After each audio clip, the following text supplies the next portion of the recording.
On a lonely highway at dusk, an old bus rumbles through the silence, carrying a young girl with a heavy heart. She's on her way to the only family she has left, her grandmother. But a single act of prejudice changes everything, leaving her stranded in the middle of nowhere. This is a story of courage, kindness, and the quiet power of standing up against injustice. As the road stretches on, unexpected connections and a debt from the past come to light, proving that even in the darkest moments, compassion can guide us toward hope. Journey with us through this poignant tale that reminds us all, the smallest acts of humanity can change lives. The sky stretched wide above the lonely highway, painted in hues of molten orange and muted purple as the sun dipped below the horizon. The air held a strange stillness, with only the faint whispers of wind stirring the dry, reddish dust that blanketed the landscape. The road was a ribbon of asphalt that cut through a vast, desolate expanse, flanked by endless fields of scrub and distant silhouettes of jagged hills. Silence reigned here, profound and unsettling, as if the world itself had paused to listen. Amidst this solitude, a weathered old bus chugged along the highway, its headlights glowing a weary yellow that barely pierced the semi-darkness. Its engine groaned intermittently, a protest against the years and miles it had endured. Inside, the faint scent of diesel hung in the air, mingling with the metallic tang of worn seats and the mustiness of neglect. Seated toward the rear of the bus was a child, a little girl with deep brown skin and a petite frame that made her seem even younger than she was. Her small hands clung tightly to a faded backpack, as though it contained all her worldly possessions. Her dark, soulful eyes scanned the interior of the bus, darting nervously between the disinterested passengers and the driver up front, whose occasional glances toward her brimmed with barely concealed disdain. The driver, a middle-aged man with a hard face and a perpetual scowl, tightened his grip on the steering wheel every time his gaze flickered toward the child. Though he said nothing, the tension in his posture betrayed his irritation, his thoughts as loud as any words could have been. The other passengers sat in uncomfortable silence, their eyes cast down or fixed on the shifting scenery outside. A heavy, unspoken unease filled the bus, as if they too could sense an undercurrent of prejudice simmering beneath the surface. No one said a word to the girl, nor to the driver. No one intervened. It was a silence that spoke of complicity, a collective agreement to look away from what they knew but would not acknowledge. The girl shifted slightly in her seat, her tiny frame silhouetted against the grimy window. Outside, the light continued to fade, the horizon now a wash of indigo. She hugged her backpack tighter, drawing it close to her chest as though it could shield her from the weight of the moment. She had a destination, a purpose. She was traveling to see her grandmother, the one constant in her life of upheaval and loss. Yet, as the bus rattled onward through the growing darkness, a sense of foreboding crept in. It lingered in the way the driver's eyes lingered too long, in the refusal of the passengers to meet her gaze, in the air that seemed to grow colder despite the heat of the day still trapped in the metal confines of the bus. What awaited her on this road, in this inhospitable stretch of nowhere, she did not know. All she knew was that the path forward felt heavier with each passing mile, and that the silence around her was anything but empty. The bus jolted over a pothole, rattling its occupants as it continued its weary march down the road. The driver, his irritation now palpable, muttered under his breath before shifting his gaze to the rearview mirror. His eyes locked onto the girl for just a beat too long, his expression tightening with an unmistakable blend of disdain and frustration. He exhaled sharply, his hand slapping the side of the wheel with a loud thwack. "Hey, you!" His voice cut through the bus like a whip, startling the passengers and sending the girl's heart racing. She froze, clutching her backpack even tighter. The driver swiveled his head, his scowl deepening. "You've got a ticket?" he demanded, his tone cold and laced with something darker, something unspoken but felt. The girl's voice was barely audible. "I need to get to my grandmother's house," she murmured, her words trembling as if they were afraid to be heard. The driver snorted. "That's not what I asked," he said, his hostility now on full display. "Do you have a ticket or not?" She hesitated, shrinking further into her seat. I didn't know I needed." "Then you don't belong here," he interrupted, his words sharp as knives. "You think you can just ride for free, huh? Not on my bus. You're getting off." A murmur rippled through the passengers, low and brief, like a wave that quickly receded. But no one spoke up. No one intervened. Most kept their eyes firmly on the ground, feigning indifference.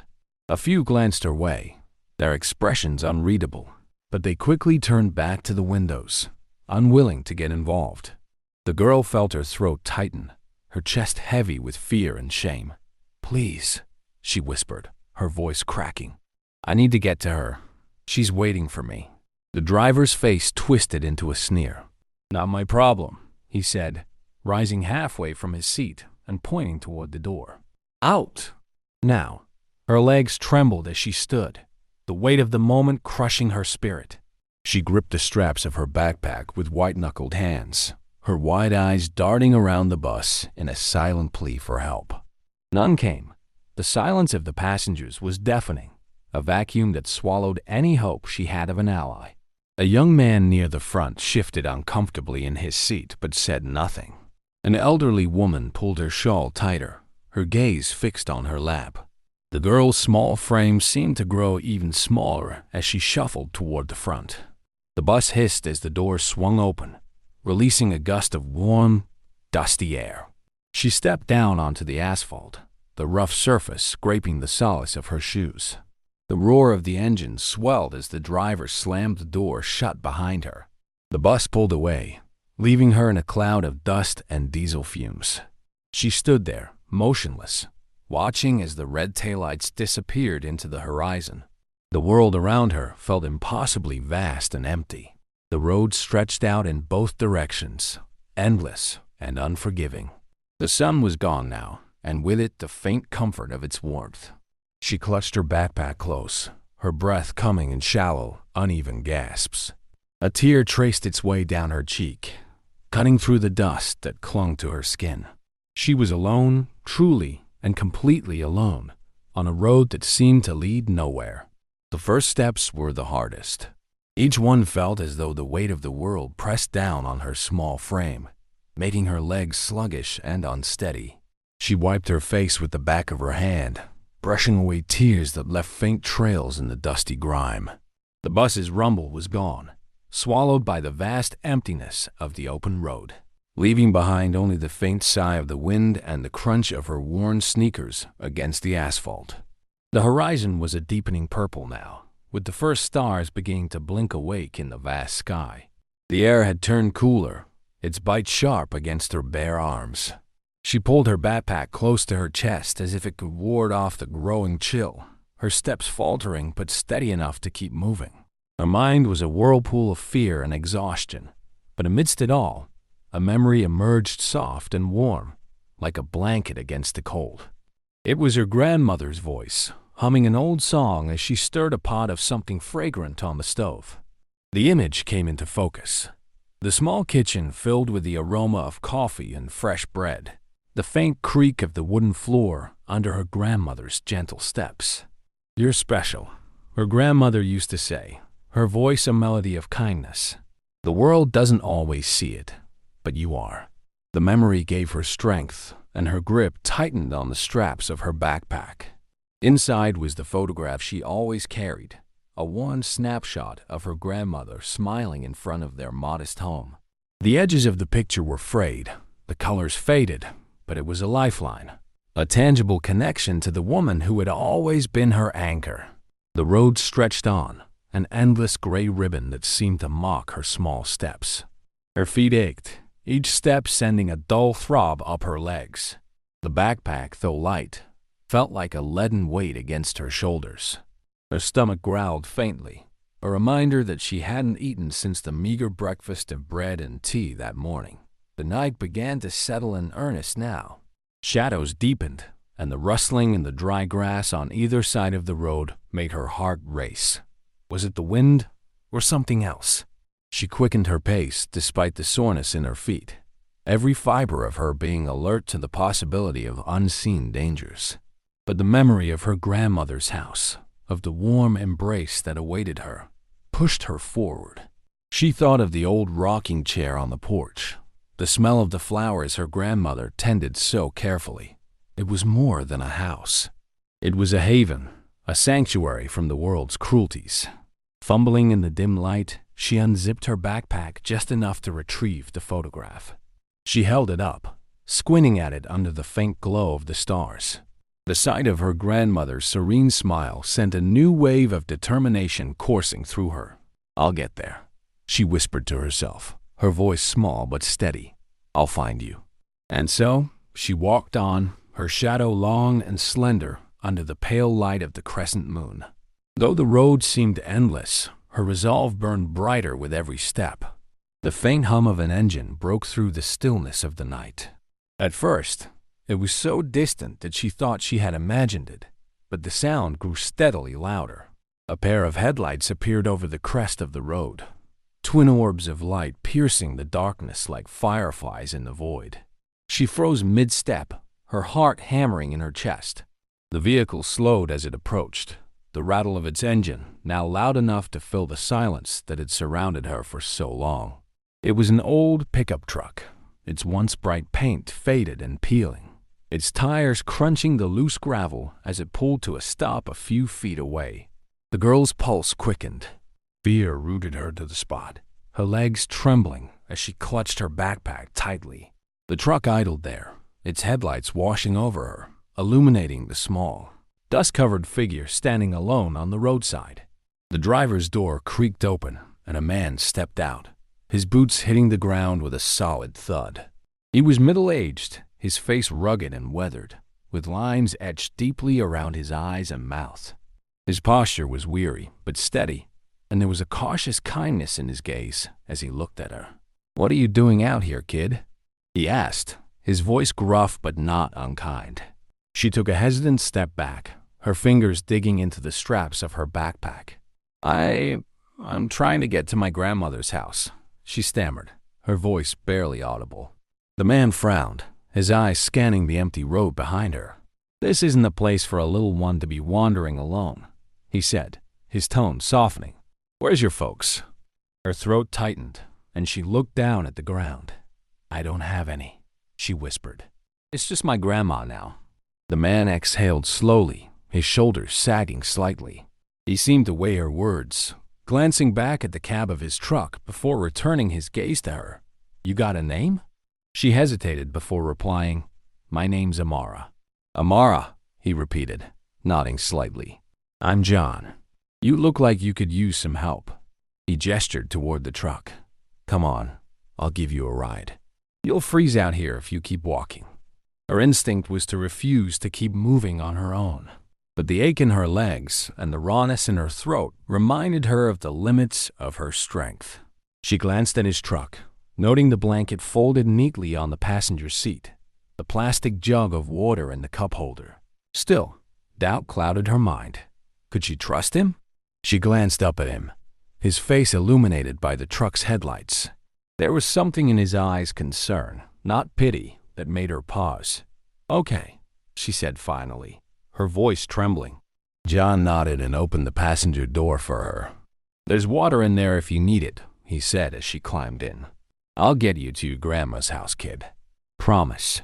As the truck rumbled back to life and rolled onto the road, Amara allowed herself to breathe for the first time in what felt like hours.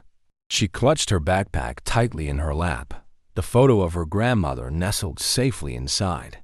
For the first time that night, hope didn't feel quite so far away. The truck's cab rattled with each bump in the road, the old suspension groaning under the strain. Amara sat quietly in the passenger seat, her hands folded tightly over her backpack. The occasional glances she cast toward John were cautious but curious. There was something familiar about him, though she couldn't place why. He didn't push her to speak, allowing the hum of the engine and the crunch of gravel to fill the silence. After a few miles, he reached for the water jug and handed it to her. "Come on," he said. You must be thirsty. She hesitated before unscrewing the cap and taking a small sip. The cool liquid was a balm to her parched throat. She whispered, "Thank you." John nodded, keeping his eyes on the road. After a long pause, he cleared his throat. "Your grandma," he began, his voice slower now, more deliberate. "What's her name?" "Marie," Amara said softly. John's fingers tightened briefly on the steering wheel, his gaze flicking to her before returning to the road. "Marie," he repeated, almost as if testing the name in his mouth. A faint smile tugged at the corner of his lips, but his expression quickly turned somber. "You know," he said after another long stretch of silence, "I met a woman named Marie once, a long time ago. Helped me when no one else would." Amara tilted her head, intrigued. "What happened?" John exhaled slowly, the sound heavy with memory. "It was a night like this," he said. "I was driving the same truck, coming back from a job.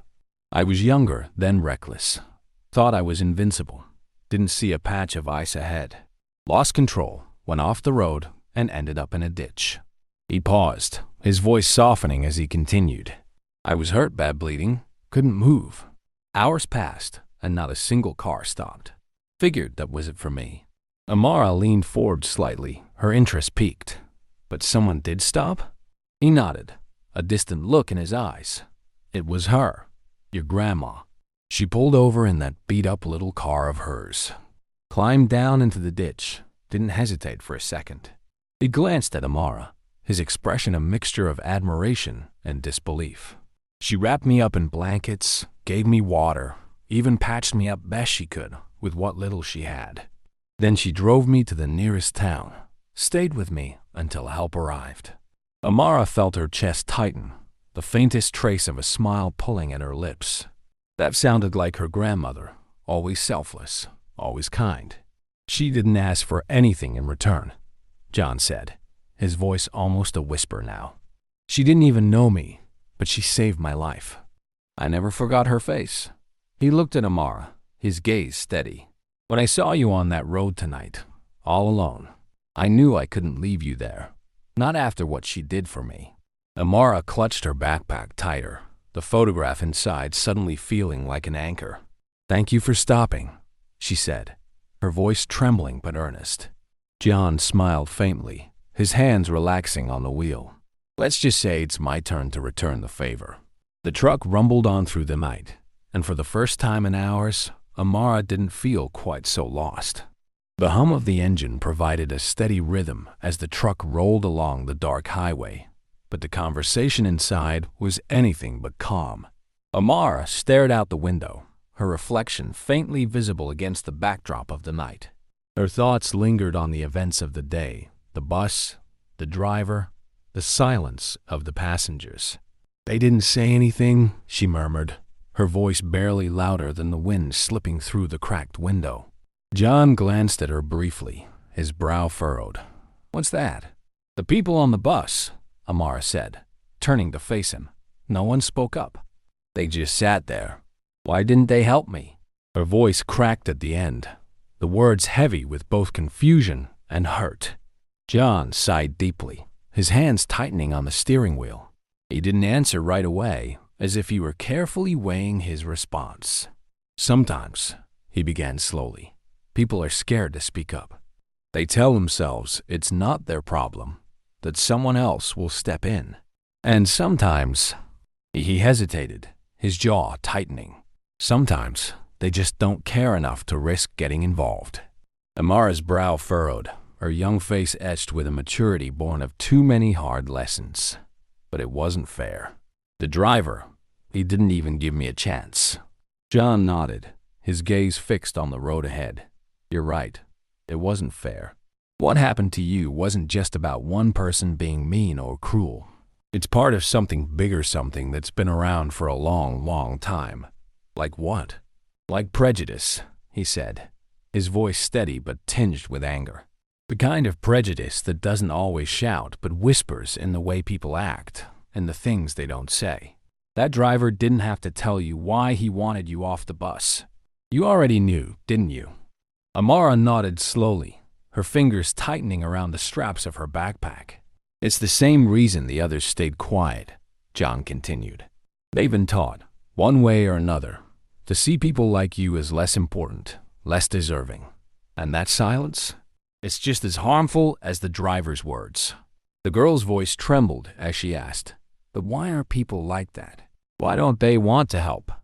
John's grip on the wheel eased slightly as he exhaled. "Because it's easier not to," he admitted. "It's easier to look away, to convince yourself that what's happening to someone else doesn't affect you. But that doesn't make it right." The truck hit a stretch of smooth road, and the ride grew quieter. After a moment, John added, "What your grandma did for me stopping on that road, helping a stranger, that wasn't easy. But she did it anyway. She chose to see me as a person worth helping.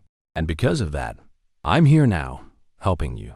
Amara absorbed his words, her young mind wrestling with the complexities of injustice and compassion. "So, even if people stay quiet, it doesn't mean we have to," she said softly, as if testing the idea. John smiled faintly. "That's right, kid. Change starts with one voice, one action. It's not easy, but it's worth it."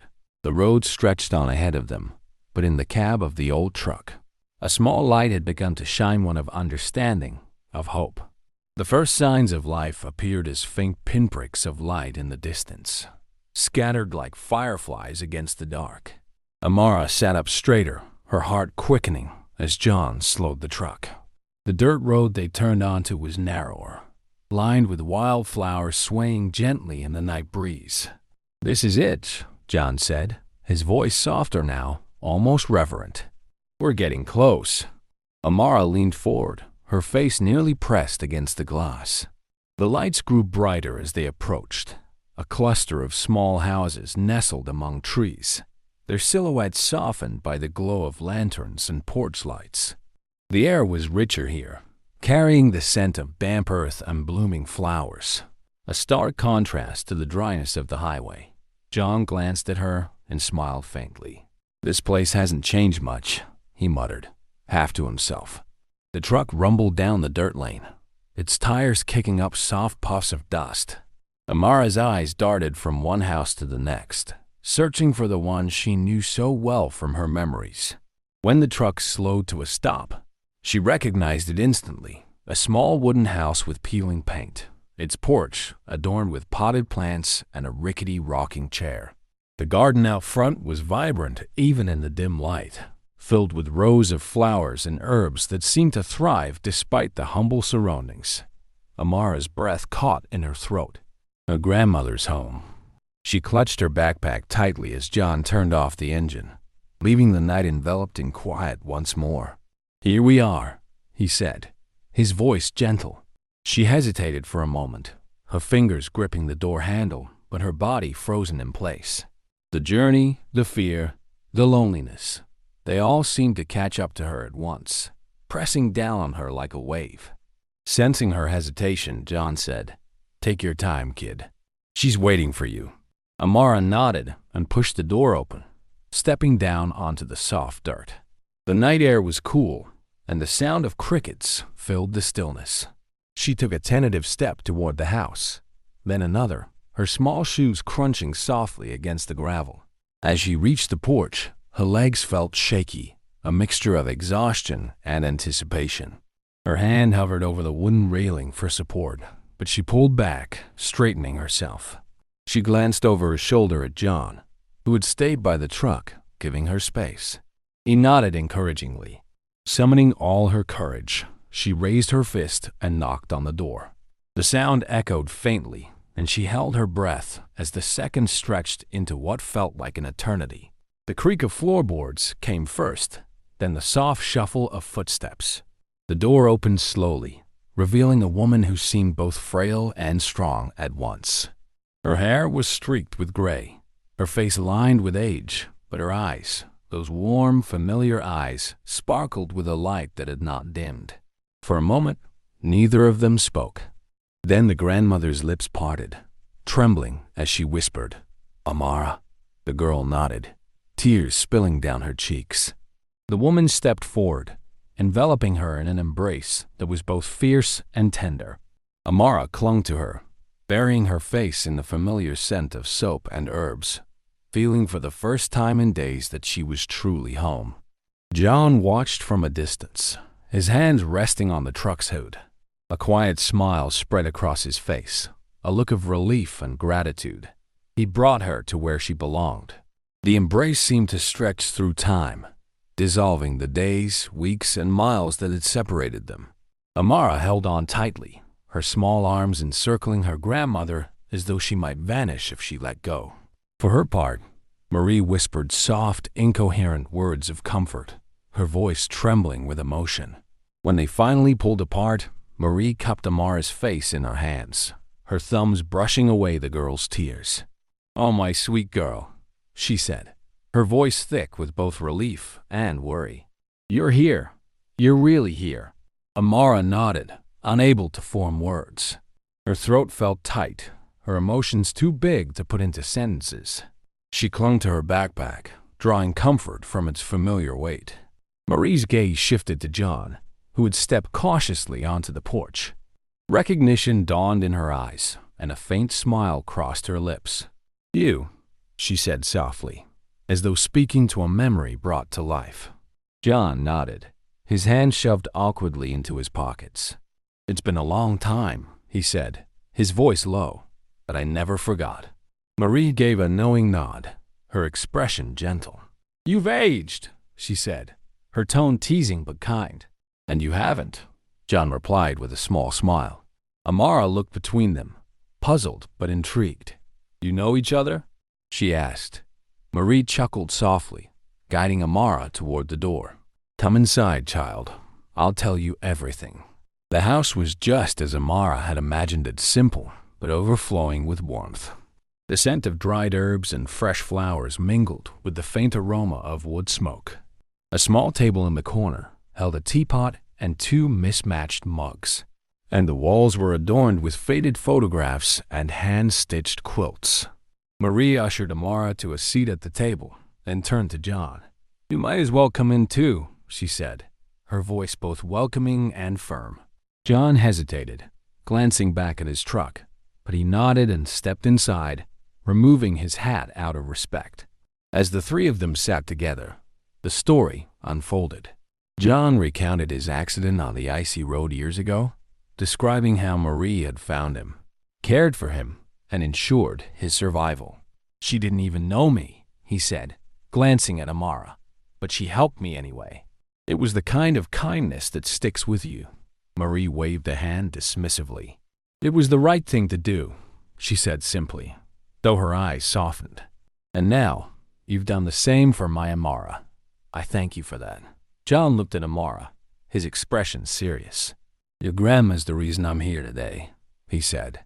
"She taught me what it means to help someone in need, even when it's hard."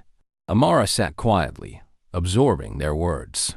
For the first time, she began to see the threads that connected them all, a tapestry of kindness and resilience, woven across time and circumstance. Marie rose and poured tea into the mugs, placing one in front of each of them.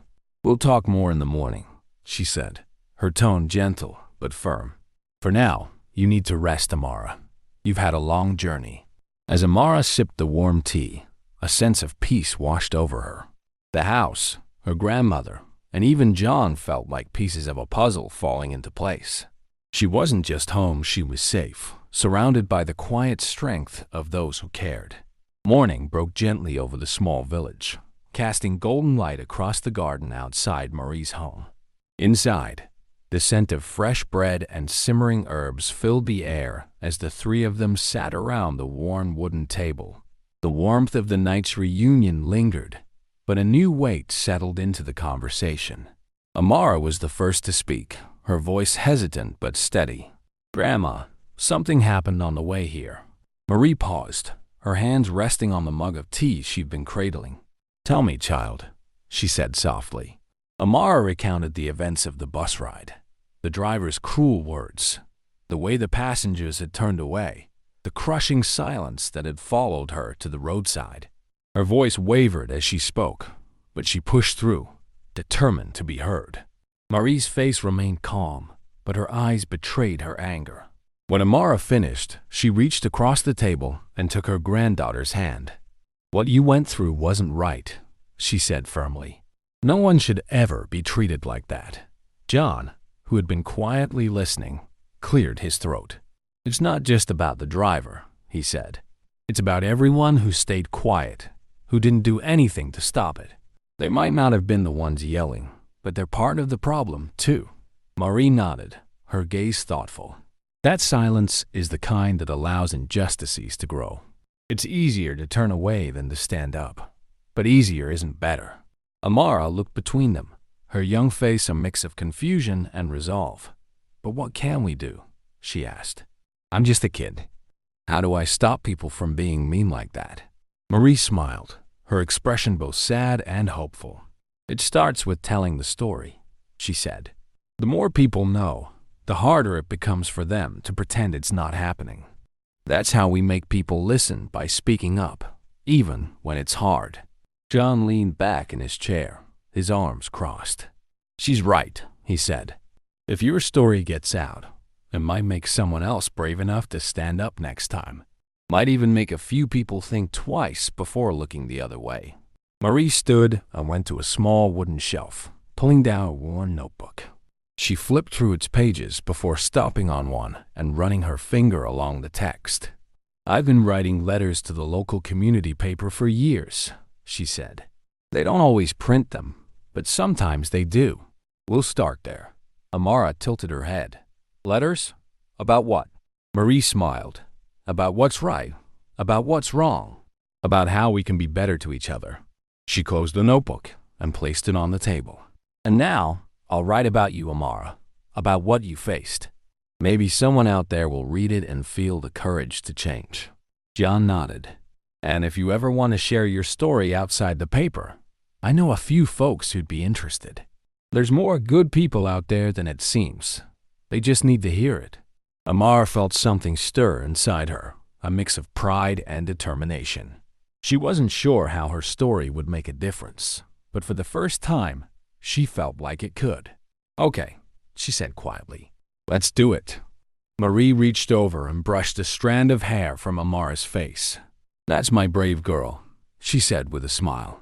The three of them sat together in the morning light, united by a shared purpose: to take something cruel and turn it into a spark of change. A week later, the house was alive with quiet activity. The morning sunlight filtered through the lace curtains, casting patterns on the wooden floor.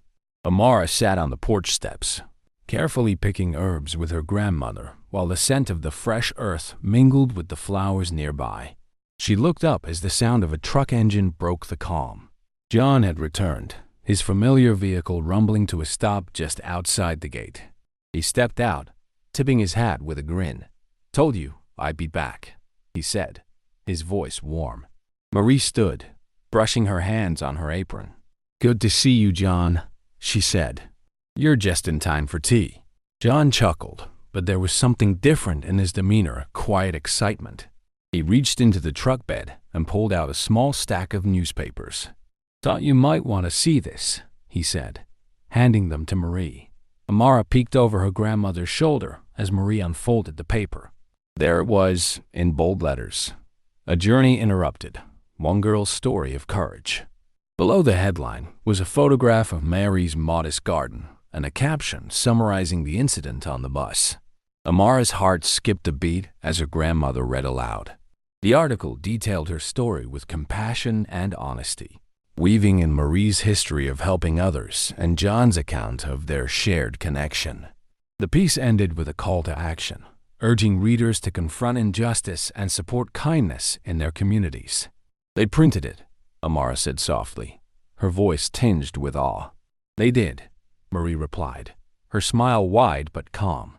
She folded the paper and set it aside. "And now it's out there for people to see." John nodded. "I've already had a few folks at the truck stop ask me about it. Said it made them think twice about some things." He glanced at Amara. "You've already started changing the way people see the world, kid." Amara's cheeks flushed with pride. "Do you think it'll help?" she asked. Marie knelt beside her, placing a gentle hand on her shoulder. "Every story helps," she said. "Even if it only reaches one heart, it's worth it." Over the next few days, visitors began to stop by the house. Some were neighbors offering words of encouragement. Others brought letters of support from farther away, moved by the article. One elderly man even shared his own story of being excluded as a child, his voice trembling with gratitude for Amara's bravery.